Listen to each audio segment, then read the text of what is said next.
Padres pregame show on the Padres Radio Network. Jackson swings, hits it in the air, deep to right field. He has done it again. Unbelievable. Coming up, we'll have a recap of the previous Padres game, a preview of today's starting pitching matchup, our keys to the game. Plus, we'll hear from manager Mike Shildt. Ultimately, what we're here to do is win. From the Padres Radio Network, here's Sam Levitt.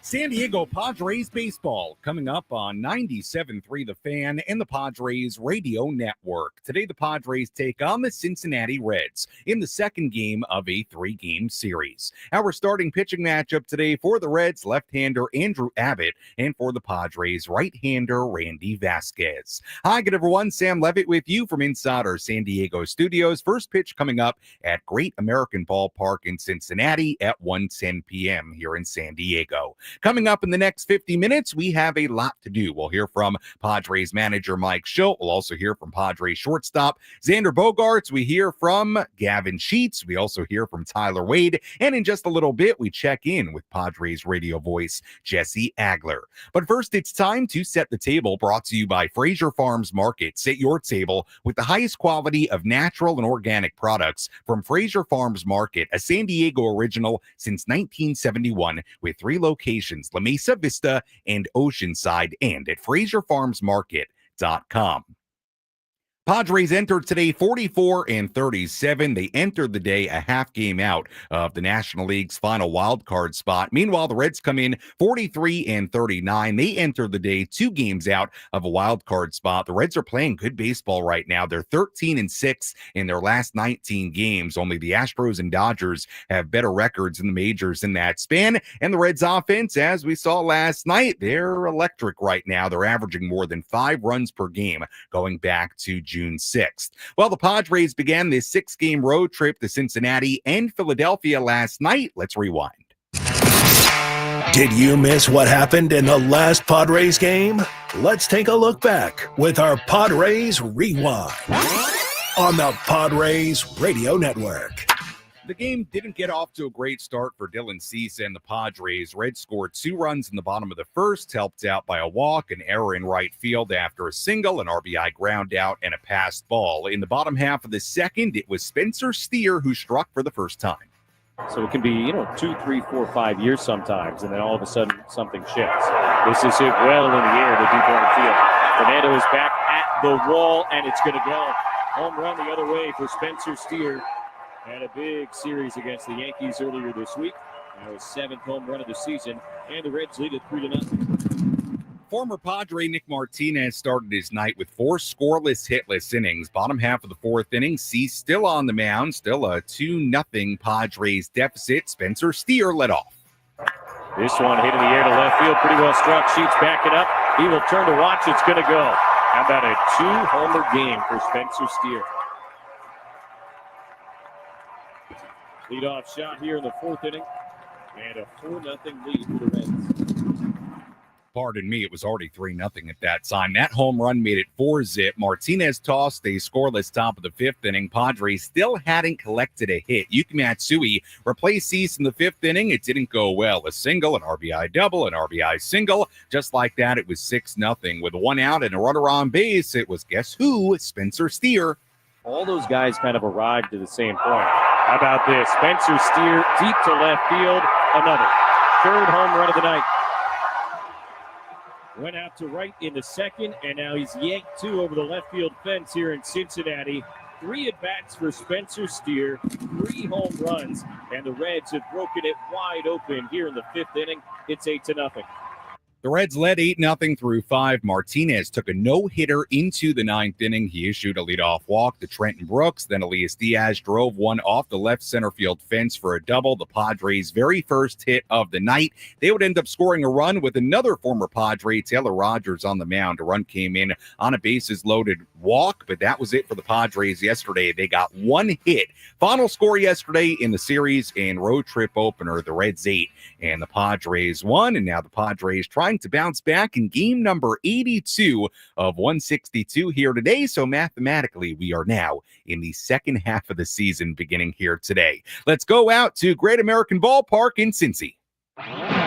Let's take a trip up to the Padres broadcast booth for a deep dive on today's matchup with Jesse Agler in our Padres game preview on the Padres Radio Network. Well, Jesse, obviously a tough day for the Padres offense yesterday. Nick Martinez was absolutely terrific, and I would love to say that the Padres have an easier test here today, but they face a guy in Andrew Abbott who has not just been one of the best starting pitchers in baseball this season, Jesse, but in the past, he has been particularly good against the Padres. This is, again, a very tough test here today.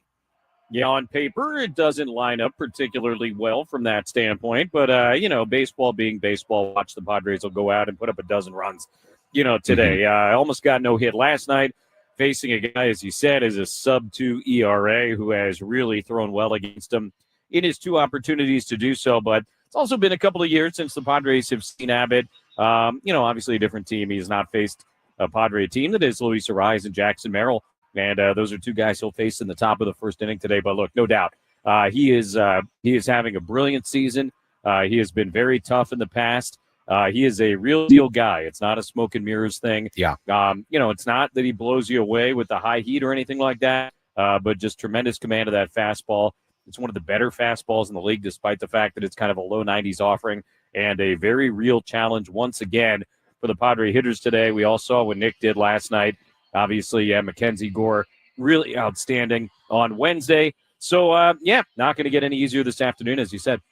On the other side of this pitching matchup, Randy Vasquez on the mound for the Padres. He's put together a really, really nice first half, and he'll pitch in game number 82 of 162 today. So kicking off the mathematical second half of the season for the Padres today. First career start against the Reds and in Cincinnati. And Jesse, I just feel like with Randy, to this point in the season, he's been a real win for the Padres so far. And also, I think in the big picture sense of what Randy really means and can be for this rotation moving forward. Yeah, I would put Stephen Kolek, who's starting here tomorrow afternoon, in that same bucket. A couple of guys who are, being asked to develop on the fly at the big league level. That's not an easy thing to do. That's not a simple thing to do. It's going to come with its bumps and bruises, as we always say, right? It's not a step ladder. It's chutes and ladders. He went 7 for the first time in his last start. That guarantees him nothing here this afternoon. He's going to have to go out and do it all over again, and there will be setbacks, I'm sure, but I don't think there's any doubt. We spent a lot of time this week talking about the Soto trade because we saw the Nationals, but all the things that kind of came out of that, and Randy is one of them. If he's able to continue to develop and continue to improve, you're talking about a guy that really should be in the middle of this rotation for a couple of more years. Yeah. And that would be absolutely huge. Michael King is a free agent to be, as we know. Dylan Cease is a free agent to be, as we know. So if you get a piece in Randy Vasquez, you're going to get multiple seasons out of. And if he really turns into a true, middle of the rotation, stalwart kind of guy, that is incredibly valuable. Those are the kinds of guys every championship caliber team needs, supporting their backbone, so to speak. Absolutely. We're joined by Jesse Agler here on our EcoWater SoCal Padres pregame show. Jesse, we'll finish with this. A question to Mike Shildt yesterday about the top 4 in the lineup: Arraez, Machado, Merrill, and Tatis here today. When you look at the second half of the Padres season, where would you rank those 4 at the very top of the lineup? Or really, you could go beyond that, the core 6, if you will, in this lineup. Where would you rank that? As far as them producing, as far as priorities for the Padres in what will make them successful in the second half? I'm actually going to shrink it for you. Okay. I'm going to go 3. I'm going to go Machado, Merrill, Tatis. Okay. I understand Arraez is important. Cronenworth, Bogaerts, they're important. Gavin Sheets has put himself into the conversation. Obviously, he's one of the most productive hitters on this team. But I'm going to shrink it down to Machado, Merrill, and Tatis. And I'm going to call it the number 1 thing that is going to dictate the second half for the Padres. If those guys produce to the sort of, MVP caliber level that we know they're capable of and that they have before, and that, frankly, Manny has all year. But if you get that level of production out of them with some consistency the rest of the way, this team is going to be in a very good position come the end of the regular season. I'm not saying it's the only issue. Starting pitching is a little bit of a question mark. obviously because of the injuries and kind of seeing, do we get to see Yu Darvish soon? Do we get to see Michael King ever or soon or in a little bit? I don't know. But I would say what you get out of those guys in no particular order, Machado, Merrill, and Tatis, is going to be the thing that most dictates the success or not that this team has the rest of the way. No pressure, guys, but that is kind of what every team I think could say about their three most dangerous offensive performers. And again, there's a really good supporting cast. And I if you want to put a Rise, Bogaerts, Cronenworth, Sheets, sort of 1B in that conversation, that's fine. But those three guys, to me, those are guys that are, again, capable of playing at an MVP level. And if they do so, the Padres will be in a really good position. Well said, Jesse. I agree with you. Stars got to be stars for this Padres team to get where they want to go here in 2025. Jesse, we'll talk to you and Tony coming up at the top of the hour. Thanks so much. You got it, Sam. All right, Jesse Agler joining us on our EcoWater SoCal Padres pregame show here on the Padres Radio Network as we get ready for today's game. First pitch coming up at 1:10, game 2 of this 3-game series between the Padres and the Cincinnati Reds. We'll have much more on our pitching matchup between Andrew Abbott and Randy Vasquez coming up a little bit later in our pregame coverage. When we come back, we hear from Padres manager Mike Shildt, plus a little bit later, we hear from Xander Bogaerts, Gavin Sheets, Tyler Wade. A lot to do on a beautiful Saturday here in San Diego. Our EcoWater SoCal Padres pregame show continues after this on the Padres Radio Network.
Our EcoWater SoCal Padres pregame show continues here on the Padres Radio Network. Sam Levitt with you inside our San Diego studios. First pitch coming up at 1:10 in Cincinnati. Second game of this 3-game series between the Padres and the Cincinnati Reds. Padres trying to bounce back after nearly getting no hit in last night's game. Nick Martinez taking a no-hitter into the 9th inning. Our old friend Nick Martinez, but the Padres able to avoid that. They try to get the offense going here today. We'll We'll have more on that coming up a little bit later. Lineup today for the Padres looks like this. Luis Arraez, the DH, leading off. Manny Machado at third base, batting second. Jackson Merrill in center field, batting third. Fernando Tatis Jr. in right field, batting cleanup. Xander Bogaerts at shortstop, batting fifth. Gavin Sheets in left field, batting sixth. In the seventh spot, Jose Iglesias at second base. Jake Cronenworth at first base, batting eighth. And Martin Maldonado behind the plate and batting ninth, with right-hander Randy Vasquez on the mound in game number 82 of 162. This is the mathematical start to the second half in 2025. Padres enter the mathematical second half at 44-37. The reason I say mathematical second half is because in baseball, when we say first half, second half, even if you look at some of the numbers on different stat platforms, it's almost always split up between the pre-All-Star break portion of the schedule and the post-All-Star break portion of the schedule. But as we know, the All-Star break is not actually the halfway point. It's a little bit past that. So today begins the actual second half. But when we talk about it, we typically still say the quote-unquote first half of the 2025 season. But for whatever it's worth, game number 82 of the Padres season here today. With all that in mind, let's hear from Padres manager Mike Shildt.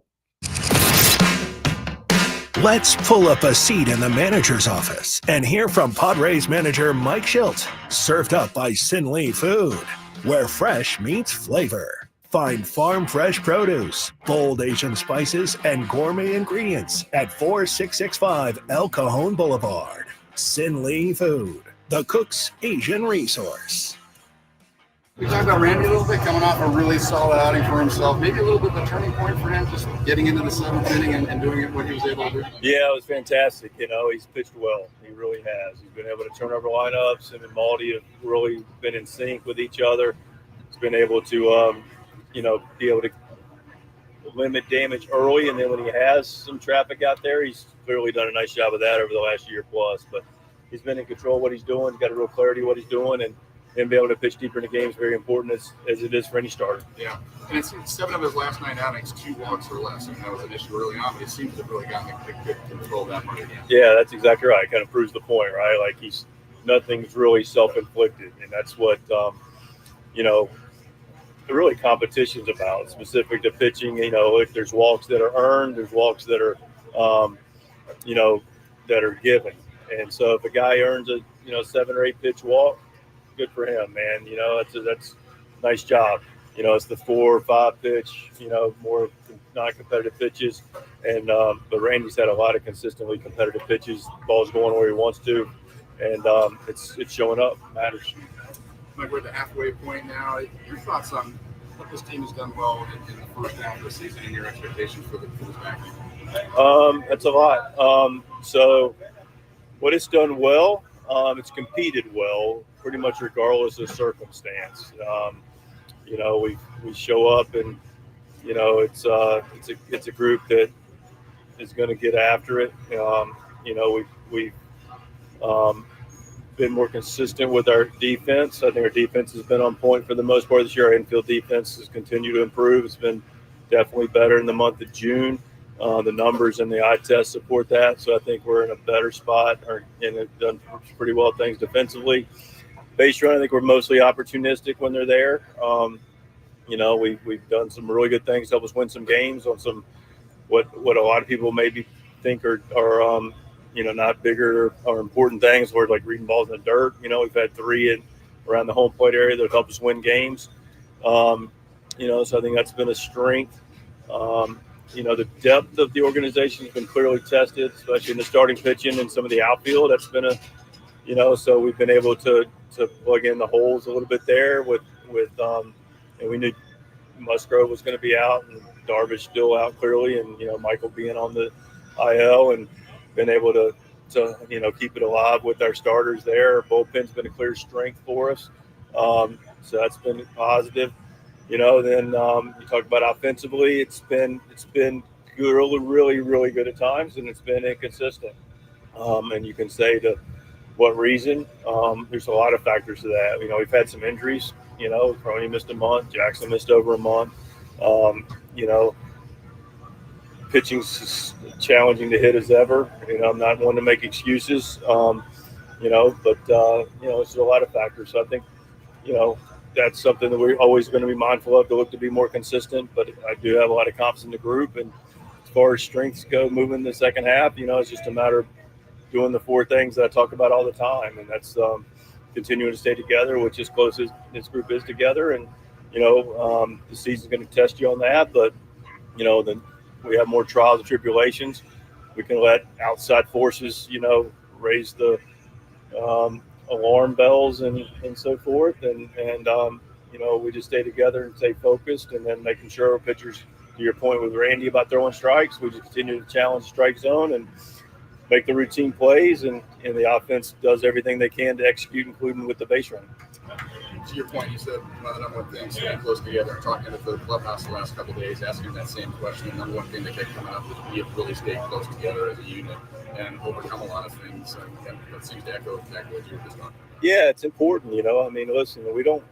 It's hard too. You've got, when I say 26 people, but you also staff and organization continue to grow. So on any given day, there's 70 people in our clubhouse, working towards a common goal. And that's the good news about it, is we are working towards a common goal, and people have their different thoughts, rightfully, to how to get to those end goals. But at the end of the day, we do it together and figure out the best practices to make that happen.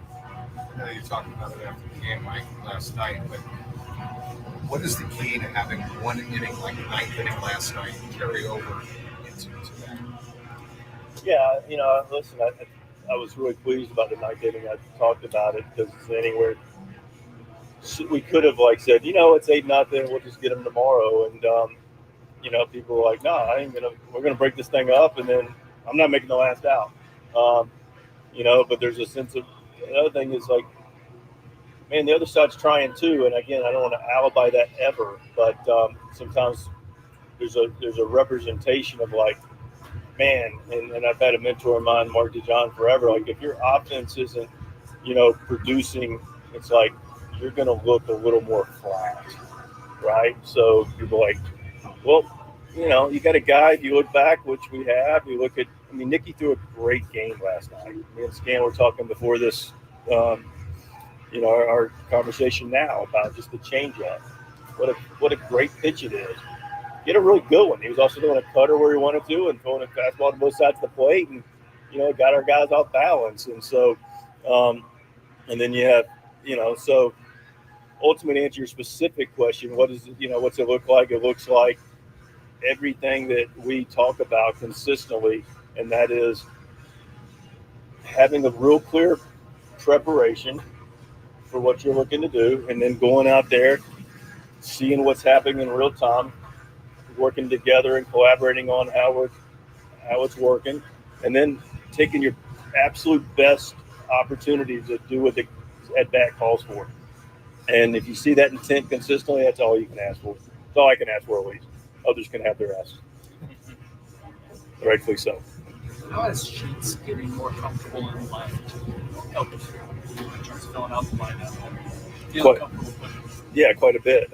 His ability to go play left field it frees up. Listen, he's done a nice job for us, right? And so when you look at lineups, for example, today is a good example to your question. We got a tough lefty out there. We want our everyday guys in there. But we also want Sheets as a bat in there, but we want to get Iglesias in there. So where does Hosey fit? He fits today at second base, which allows Louis to get a DH day, which he can come back tomorrow and be good and have some energy on a turnaround game. If Sheets can't go play left field, he's got to occupy the DH spot. It doesn't get Iglesias in there, or tomorrow a particular guy off their feet to go take that DH day. Iglesias plays another position in the infield, and Sheets can still go play left field. So it's very, very valuable. Versatility in the lineup is very valuable. That was Padres manager Mike Shildt before today's game. A lot of good thoughts there from Mike. We'll hear more from Mike on our post-game coverage coming up later on this afternoon. You heard Mike talk about Gavin Sheets there and how his ability to play left field, at least solidly enough to be in there every day, out there in left field every day, gives the Padres some lineup flexibility. Let's hear from Gavin Sheets. Here was Gavin reviewing the first half of the season and looking ahead to the second. We play good baseball. We've had tough stretches. We've had injuries. We've battled, a lot of games in a few days. And, I think that we've competed extremely well. I think there's stuff that we want to work on and have a big second half individually and as a team. So I'm excited for the second half. I think that we're going to make a big push and fun team to be a part of. And I'm excited for what's to come. That was Gavin Sheets inside the Padres clubhouse. Gavin is back in the lineup today for the Padres, playing left field and batting sixth. First pitch coming up at 1:10 in Cincinnati. Let's tell you who's hot, who's not. Which player is locked in at the dish? Who needs to kick things up another notch? This is Who's Hot, Who's Not on the Padres Radio Network. Well, nobody, to be honest with you, is scorching hot for the Padres after getting one hit yesterday, that one hit coming from Elias Diaz. However, we'll keep Luis Ariz in the hot category. He had a 12-game hitting streak. Snap last night. He did bat .358 in that span. In the not category, a couple of big guys in the lineup today for the Padres. They got to get it going. Manny Machado, just 2 for 22 in his last 6 games. Fernando Tatis Jr. also in the not category. I'm going to save his numbers for a little bit later. We're going to do a deeper dive into Fernando, but Manny and Fernando in the not category entering today. And that's a quick look at who's hot, who's not, as we get ready for the second game of this 3-game series in Cincinnati. Let's take you around the horn. Let's examine the most important news and the latest information you need to know in the world of Major League Baseball. Sam Levitt takes you around the horn. Presented by Valley View Casino and Hotel. Get ready for Major League winning when you join Valley View Casino and Hotel's Players Club and receive over $200 in free instant offers. Visit valleyviewcasino.com to learn more today. Couple of quick headlines from around the major leagues. We talked about this yesterday, but the Angels will be without their manager, Ron Washington, for the remainder of the season. He is going on medical leave for the remainder of 2025. He was initially placed on leave because of an undisclosed medical issue on June 20th, was eventually hoping to return to his role this season, but the Angels announcing that it'll be in his best interest to step away for the remainder of the season. Ron Washington, one of the real popular guys around baseball, certainly wish him the best, but he will not return to the Angels the rest of this season. Tigers activated outfielder Matt Vierling from the 10-day IL earlier today. Vierling starting in center field in today's game as the Tigers visit the Minnesota Twins. And an update on something that Jesse and Tony talked about yesterday that was pretty interesting.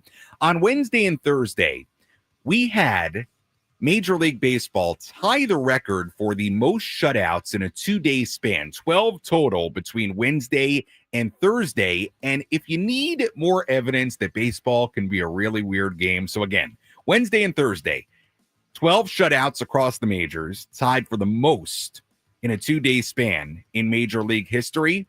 Well, on Friday, wouldn't you know it, the most runs in a single day combined by Major League teams. 178 runs scored yesterday, the most this season altogether in one day for Major League teams. So baseball's a weird sport. That's a look at some of our headlines from around the major leagues. When we come back, we hear from Xander Bogaerts. We also hear from Tyler Wade. We have our keys to the game. Full breakdown of today's starting pitching matchup between Randy Vasquez and Andrew Abbott. First pitch coming up at 1:10 on the Padres Radio Network. Hello, my friend.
Welcome back to the EcoWater SoCal Padres pregame show. EcoWater SoCal, your water should be perfect. First pitch coming up at 1:10 in Cincinnati. Game 2 of this 3-game series between the Padres and the Reds. Sam Levitt with you inside our San Diego studios. We go out to Jesse and Tony at the very top of the hour. Let's give you the latest on Yu Darvish.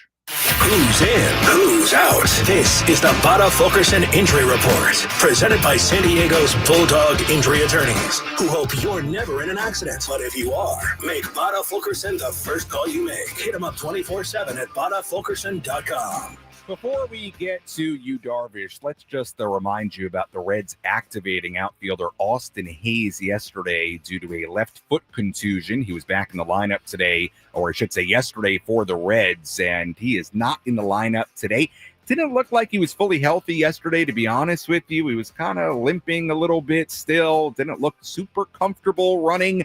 So Austin Hayes was back in the lineup yesterday, not in there today. Reds yesterday putting outfielder Jake Fraley on the IL with a right shoulder sprain. As far as Yu Darvish, he is expected to throw in the bullpen in Cincinnati over the course of this weekend before it's decided what his next step will be. That was Kevin Acee reporting that in the San Diego Union-Tribune earlier this morning. Kevin writing, the expectation is that Darvish will make a minor league rehab start, but the Padres continue to not push the veteran righty. The important thing team sources continue to insist is that he returns to pitch well in the season's final 2 months and the playoffs. Darvish did throw in a simulated game, 51 pitches at Low A Lake Elsinore on Wednesday. And that's the latest on Yu Darvish. A quick look at our injury report on this Saturday afternoon. Well, Tyler Wade is not in the lineup today for the Padres, but certainly available off the bench. Here was Tyler inside the Padres clubhouse. His thoughts on Manny Machado's season so far. It's Manny Machado, man. He's having a great year like he always does. He posts every year. He plays amazing defense, and he's a pivotal guy in our lineup, and he's doing his thing. Basically, half the season is in the books. Your thoughts on how the team has done? What's been a strength? What's the expectation for second half? The expectation second half is keep winning series and get ready for the playoffs. We're a great team. We've dealt through some stuff, but I think that makes us stronger. And I like where we're at. We're playing good baseball.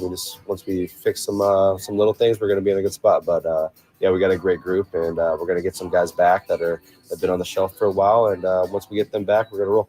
What's impressed you about this club in the first half of what you guys have done? Man, a lot of things. I think one of the things that we do really well is play really well together and togetherness. We play really tight games and there's no panic. But the thing that I've noticed is we're able to turn the page, which is not hard to do or very easy to do in this game. It's very hard to do. So just being able to come to the park with a fresh slate every single day and get after it. That was Tyler Wade inside the Padres clubhouse. We'll hear from Xander Bogaerts in just a moment as well. Let's give you our keys to today's game. How will the Padres unlock a win today? These are the keys to the game. Presented by El Centro Motors Ford. Meet your new Ford General Manager, Greg Ryan, now at El Centro Motors Ford, your new Ford truck, Bronco, and SUV HQ. Call Greg directly at 619-944-0774.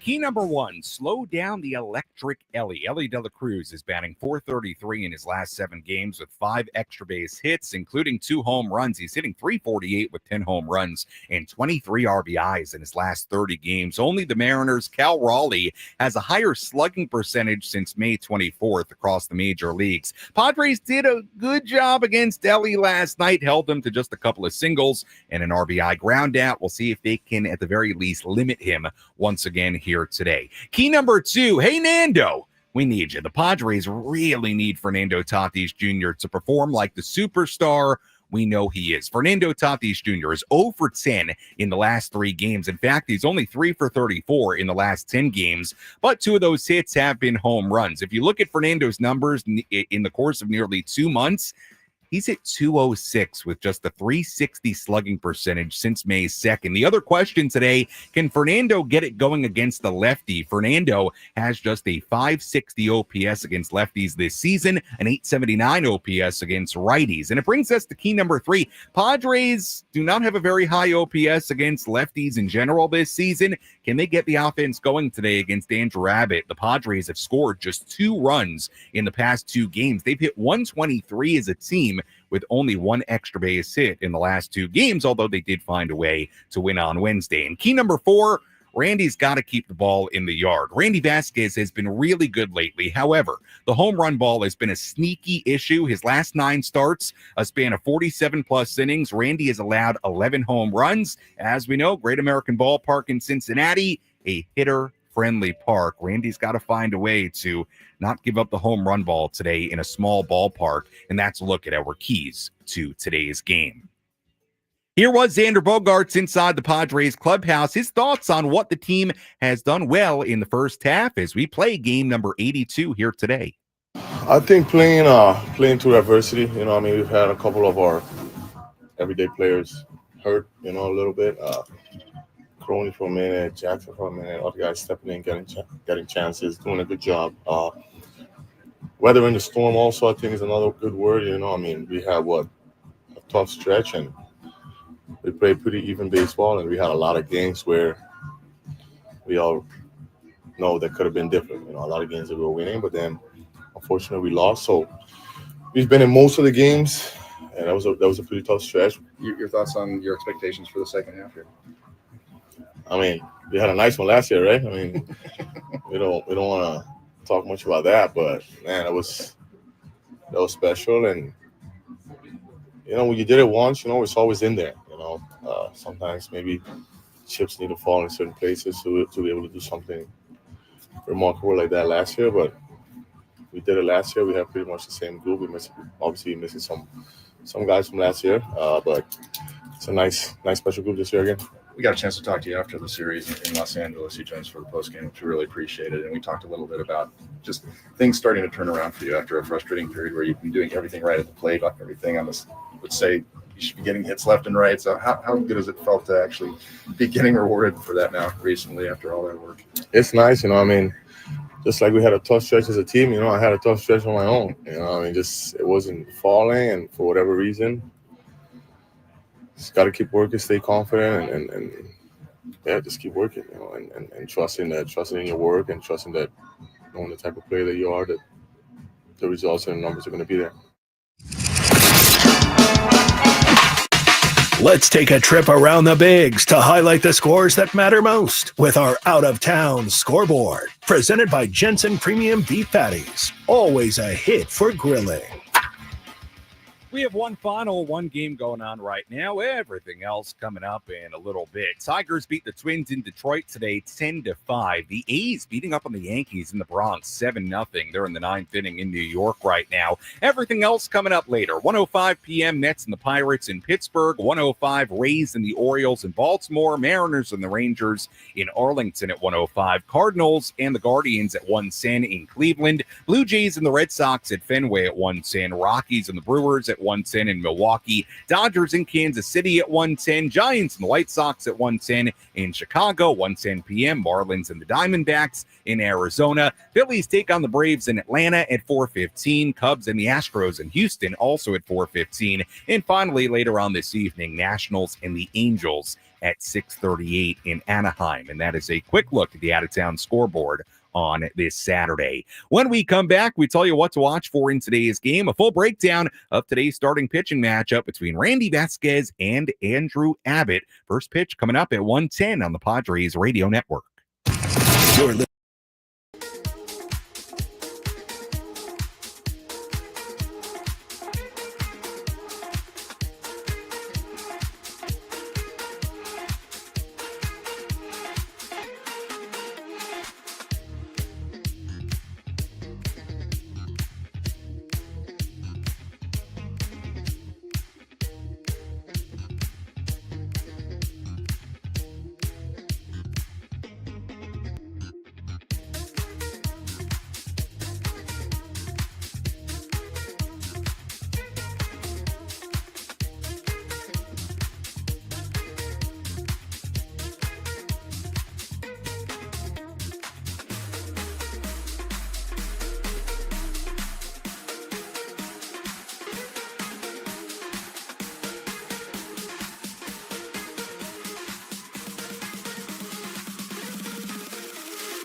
Our EcoWater SoCal Padres pregame show continues here on the Padres Radio Network. Sam Levitt with you inside our San Diego studios. First pitch coming up in Cincinnati for Game 2 of this 3-game set against the Reds at 1:10. We go out to Jesse and Tony in just about 6 minutes here on the Padres Radio Network. Let's tell you what to watch for. What's the one thing Sam Levitt will be keeping his eye on in today's game? This is What to Watch For, presented by Genesis Home Improvements, San Diego's trusted painting, roofing, and window company. Save 15% today on a new beginning for your home. Visit GenesisHomeImprovementsSD.com.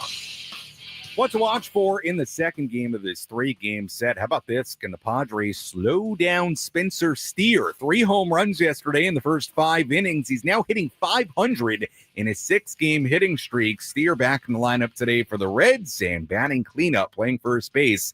Can they slow Spencer Steer down? That's what to watch for in today's game. He has been electric as of late for the Cincinnati Reds. We've got a good pitching matchup today. Andrew Abbott against Randy Vasquez. Let's dive in. Let's take a look at who's on the bump today with our starting pitching preview on the Padres Radio Network. Left-hander Andrew Abbott, the 26-year-old on the mound for Cincinnati, second-round pick in 2021 from the University of Virginia. Here in 2025, he's having a tremendous year. 7-1, a 1.79 ERA, 75 innings, 72 strikeouts, 20 walks, 53 hits given up. His 1.79 ERA is the third lowest in the majors this season among pitchers with at least 70 innings of work. His last 3 starts have been really good. 0.83 ERA in 21 plus innings. That included a complete game shutout in Cleveland. He beat the Cardinals last Sunday, allowed just 1 run in 7 innings, and retired the final 18 batters he faced. Abbott gives lefties fits. 169 opponent batting average against lefties with a 475 OPS. Righties, they don't do a whole lot better against them. They're hitting just 201 against Abbott this season. Abbott faced the Padres last year in Cincinnati. He was great that day. 7 scoreless innings, just 4 hits given up. He faced them for the first time in his rookie season in 2023. He went 7 2/3 innings that day, allowed just 1 run on 4 hits. The 1 run was a home run for Ha-Sung Kim, who isn't a Padre anymore. So that's 2 starts, just 1 run allowed in nearly 15 innings of work for Andrew Abbott. He's really good, and he's also been really good against the Padres. We'll see if the Padres can flip the script against them here today. Meanwhile, on the mound for San Diego, right-hander Randy Vasquez, the 26-year-old in the midst of a solid season, 3-4, a 3.60 ERA in 16 starts, 80 innings, 45 strikeouts, 37 walks. Last start, he was really good against the Royals, 7 innings, 2 earned runs, 5 hits allowed. You zoom out at Randy's last 4 starts, it's been really good. 2.53 ERA for Randy in that span. This will be Randy Vasquez's first career start against the Reds, and at a hitter-friendly ballpark in Cincinnati. And that's a look at our starting pitching matchup. Randy Vasquez for San Diego and Andrew Abbott on the mound for Cincy.